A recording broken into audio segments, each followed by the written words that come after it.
Hello, world.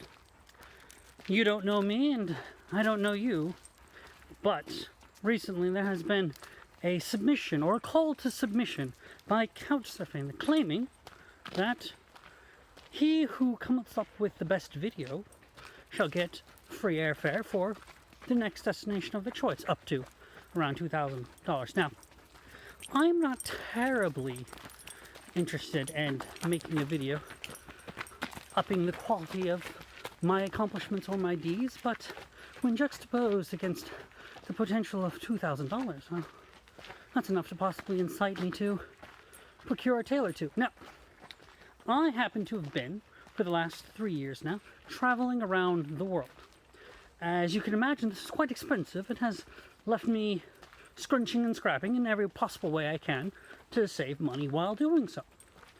One of the ways that I do this is through Couchsurfing. Another way I do this is by being thrifty, camping, and a whole various other things that we don't need to get into at the moment. Needless to say, I sustain myself generally by writing articles. They don't make me very much, but enough to keep the dream going for us. Now, I feel it necessary to state that although I don't take pictures and I definitely don't take video, I don't really quite believe in plastering my photos against on Facebook and getting information wowzers from other people. I don't travel for other people. I travel for myself. And in the past 3 years I've managed to wiggle my way through 91 countries, which is a little under half by a bit of all the countries in the world. Now, my reasoning for this is because the second half is a lot hard to get to.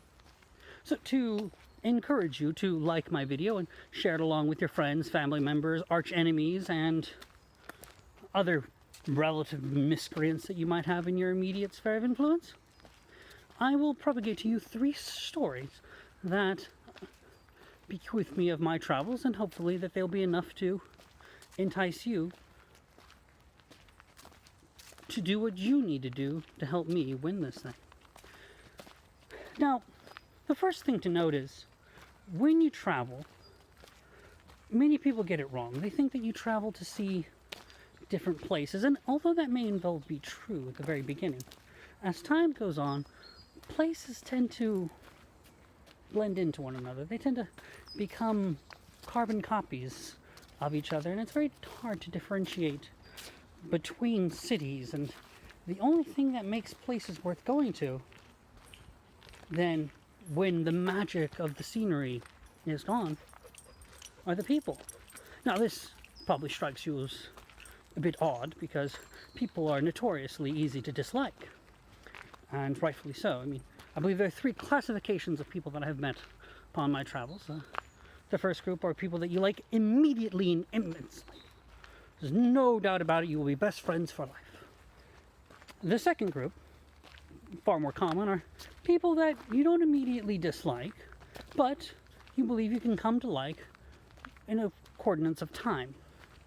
And the third grouping are those individuals that you meet upon immediately meeting. No, you want to push them away with a sharp stick. This last group is subsequently reserved only for those most detestable of people, and the French. Now, which story to go with first? I don't travel. Well, let's just say I didn't start traveling around the world to meet people or to see the sights. No, I started much younger than that. I was at the age of 6, and when people asked me what it is I wanted to do when I grew up, I always thought I would like to be an explorer. Well, to my shame and travesty, there was not much places to explore left, and as time went on, you go to school, you get a job, and my dream of traveling and exploring had been put on the back burner until I decided one day, F it all, I'll just do it. And so I did, and so I have.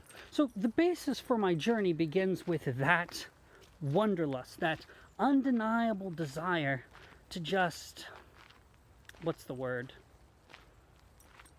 feel the lust of wonder.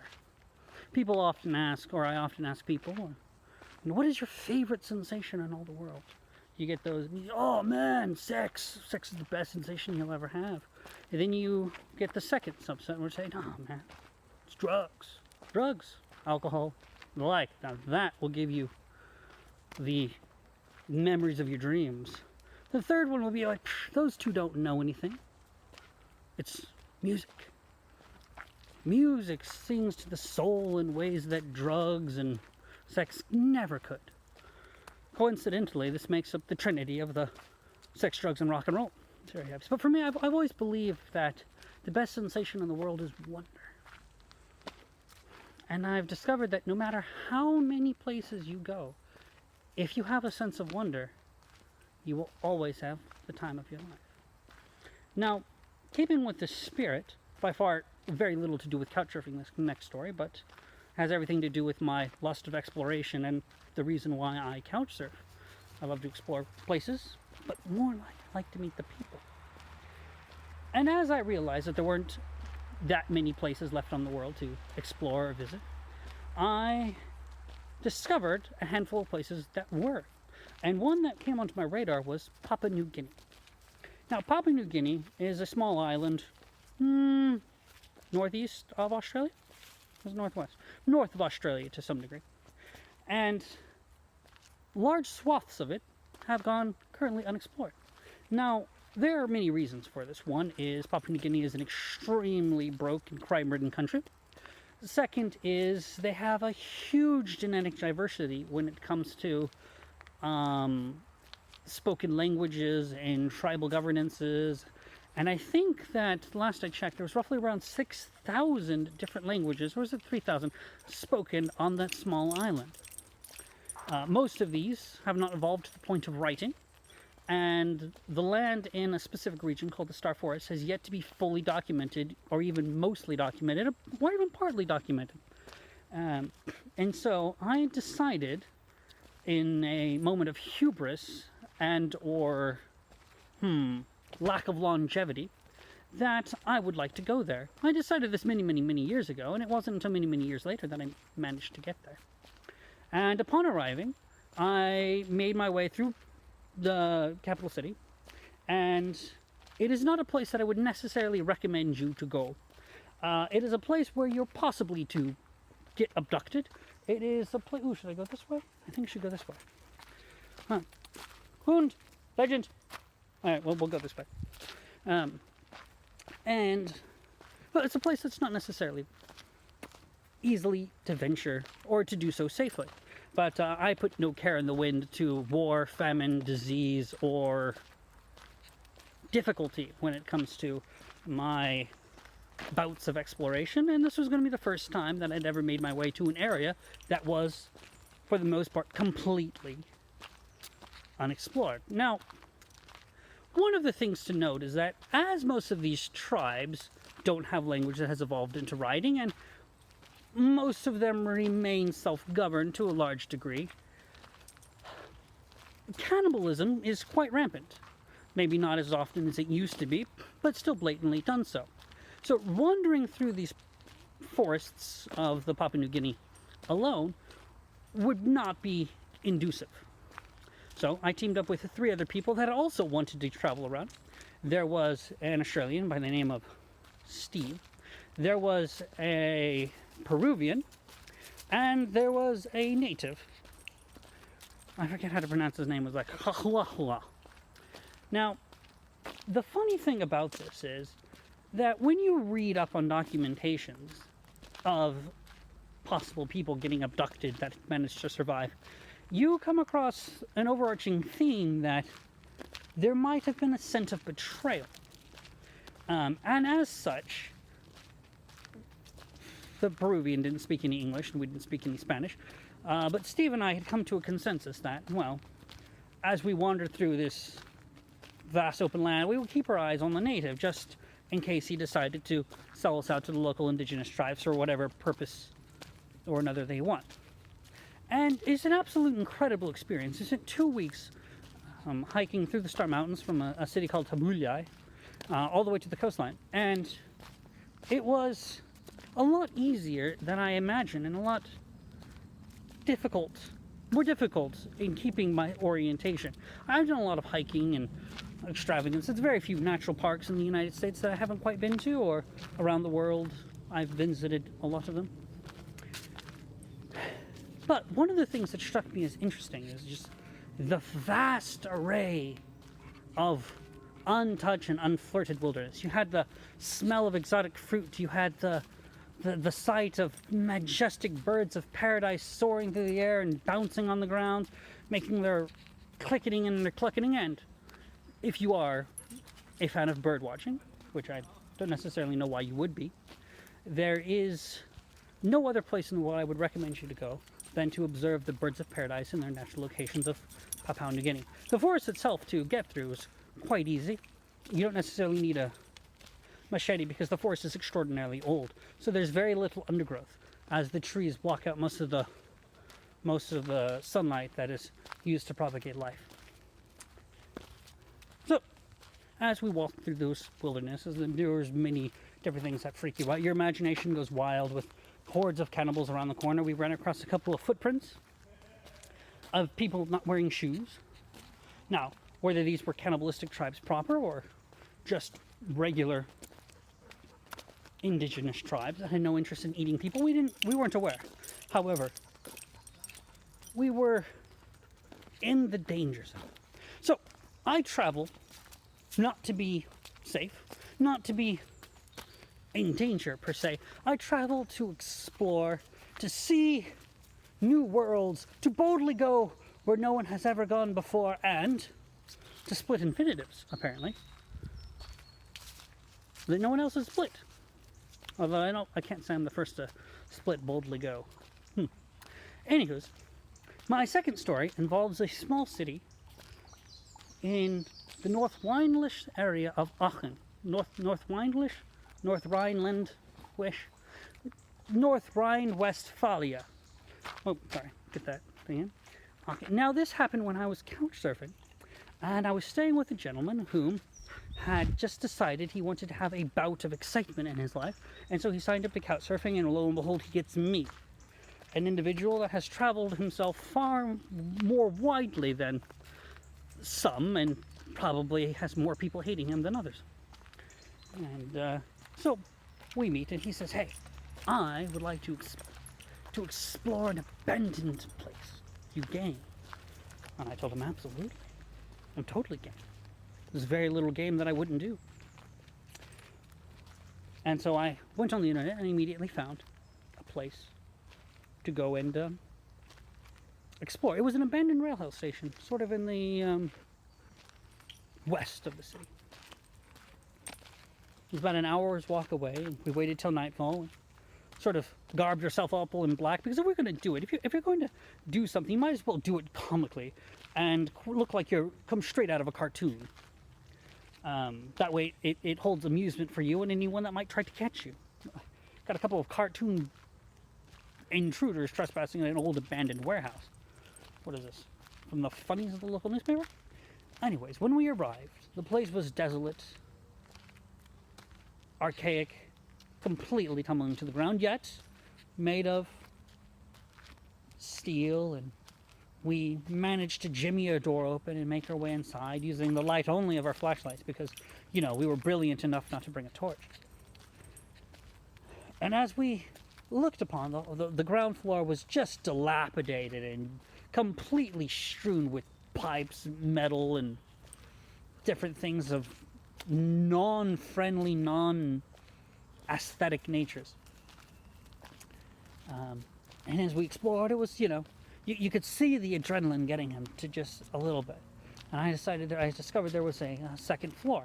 Now, the thing about me is I am always surprised that I am not dead yet. I have put myself into positions where I should have been eaten alive, where I should have been stabbed, where I should have been shot, where I should have been killed. Yet it's never actually happened. And it's probably going to happen through some random thing like twist my ankle and fall off a bridge. That's probably how it's going to end up happening.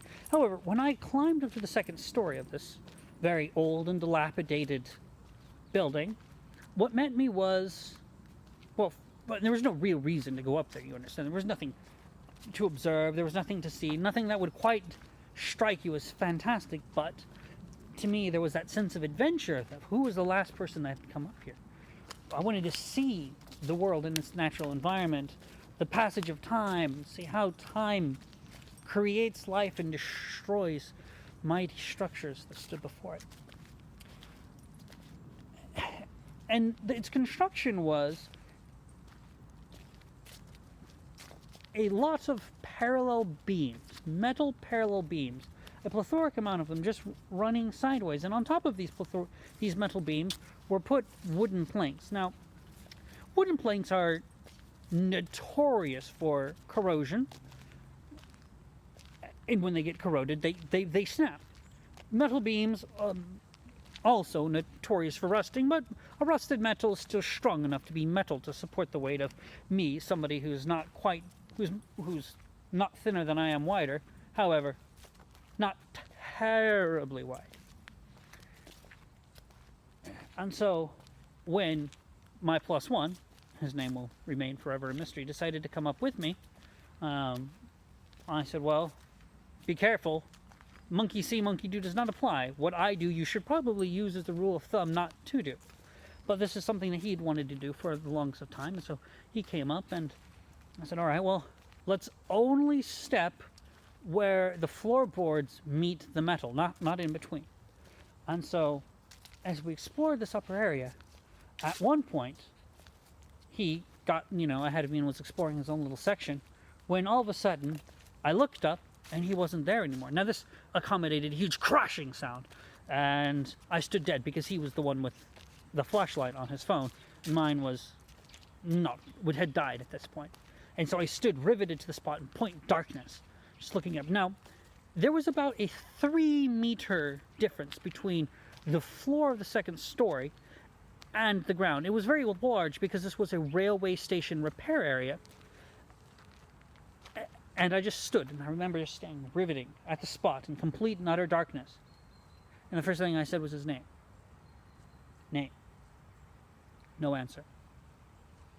And I just repeated it over and over and over again for maybe about what seemed like an eternity. Was probably about 30 seconds, which is still quite a long time to imagine that somebody in pure darkness dropped to 3 meters, 15 feet, to the ground of a strewn area of pipes, metal objects, nails, and things.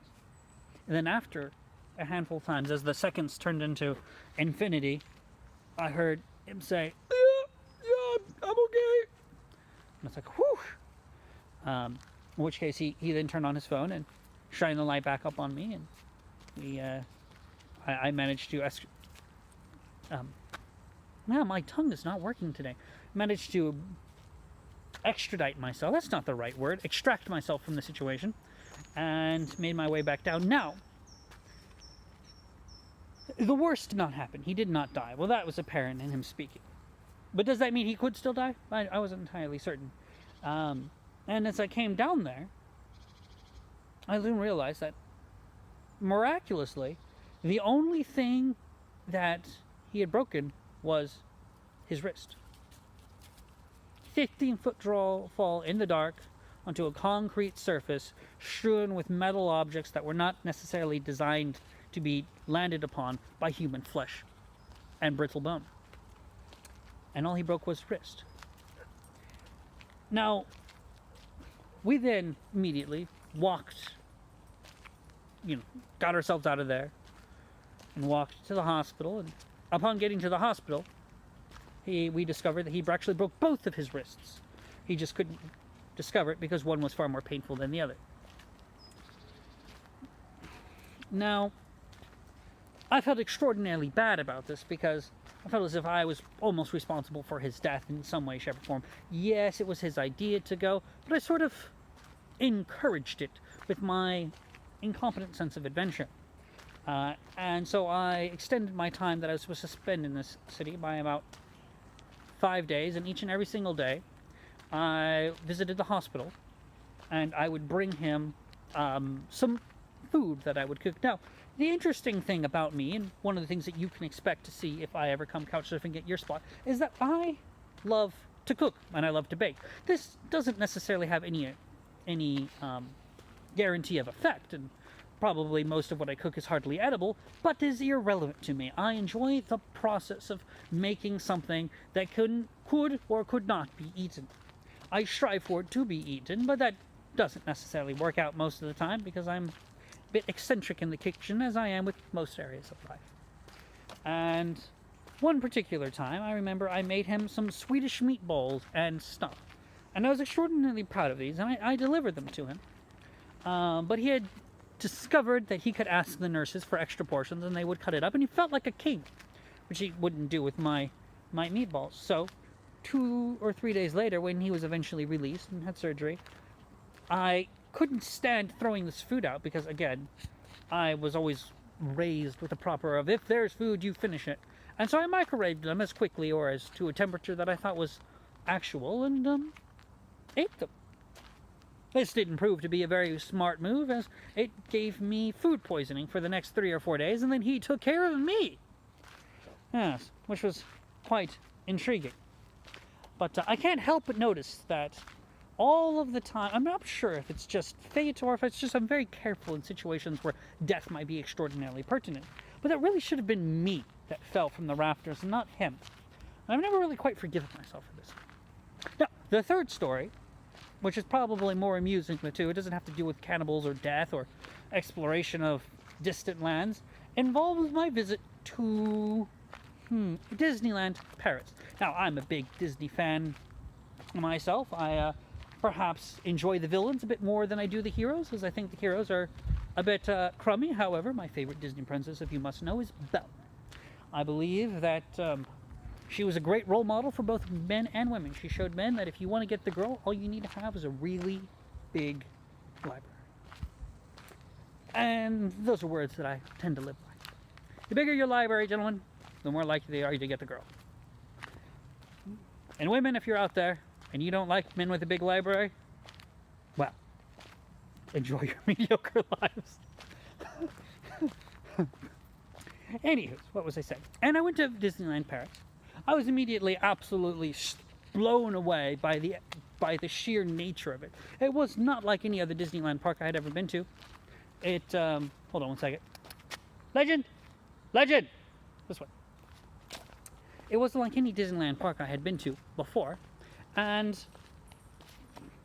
primarily because everyone was smoking and everyone was drinking, and it was manned by the French, which I believe I quoted earlier, is that one subset of people that you meet, that you first upon meeting them, you want to push them away with a sharp stick.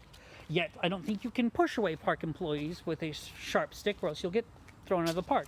Now, that doesn't necessarily change the way the story ends. However, it doesn't happen via pushing someone with a sharp stick. Now, when I went to Disneyland Paris, the first thing that you realize is that everything is closed.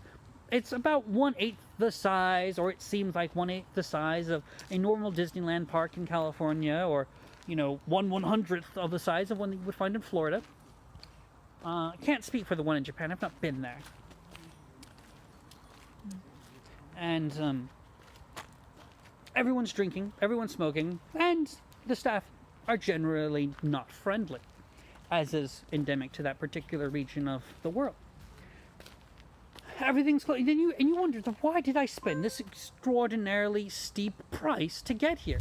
And you discover that, well, you paid it because you wanted to see Disneyland Paris. Now, the castle is quite lovely, but everything was closed, and I couldn't help but feel as if I had been a bit ripped off. And as the park started to, as it started to approach the closing time for the park, I gotten a bit fed up with this, and one of the only rides that were of standard Disney quality that I had ever discovered, because the Haunted Mansion was closed that day.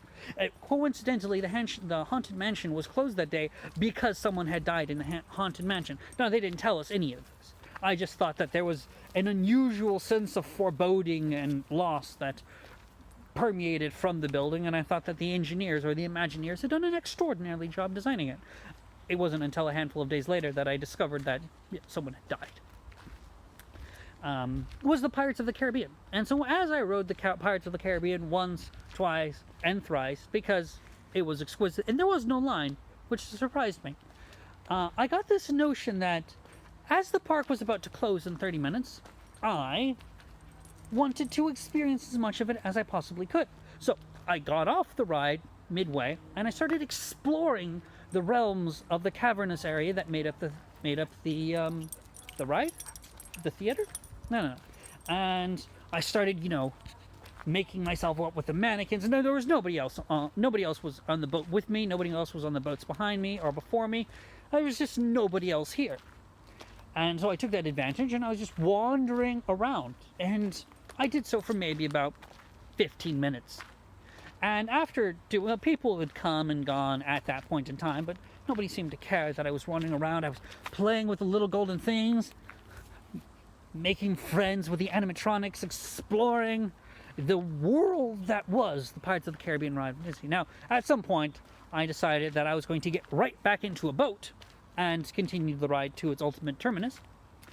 And the moment I got in, it stopped. It had absolutely stopped.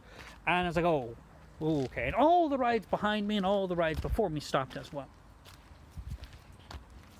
So naturally, my eyes are going, okay, this is interesting. Did I jam it? And of course, being the French, they speak nothing but French. And so the intercom came on and said some things in French, in a slightly authoritarian manner, of which I was unable to discern. My bad. I was in France. I should have been able to speak French, but I was... This explanation was followed by silence. I had no idea what he was meaning. For all I knew, he said, "Hey man, can you get over there and push the boat?" I legitimately thought it was jam, but there was a part of me that was thinking, they're on to you. Some time went by, minutes, maybe about 5 to 10 minutes went by without another intercom thing at all. And after that point in time, I got up and after the boats again to try and figure out what was going on. And immediately, something else, and they got on the intercom and said something in French. Now seeing the look of exacerbated confusion on my face, something like, they obviously understood that I too had no idea what they were saying. And you could hear a scoff, like, oh. And then they switched immediately to English and said, "Get back in the boat." So I got back in the boat. After a small length of time, a gentleman arrived. He was wearing these sort of overall pond waddling gear. And he looked at me in the most unamused way you can possibly look at somebody and said, "So, what happened?" And I looked at him. I responded, "Yeah, what did happen?" In a matter of, I too wanted to know the answer to this question. Why did the ride stop? Why did the ride... well, why did the ride stop? In very much the same tone. And he's like, "Why did you get out of the ride?" Now, I wasn't going to admit to how long I'd gotten out of the ride, and it was becoming immediately apparent to me that they didn't quite know when I had gotten out of the ride. And when he looked at me and said, "Why did you get out of the ride?" my response was, "Because I was scared." How many times have you ridden this ride today? About 4 times. And why did you get scared now? Well, I saw this log thing, because directly where I had stopped, there was a log that was imagining itself coming down from the rafters. And in most theme parks, if you're afraid, you can just voila, call it a day and just leave the ride. And so this was going to be my backup excuse.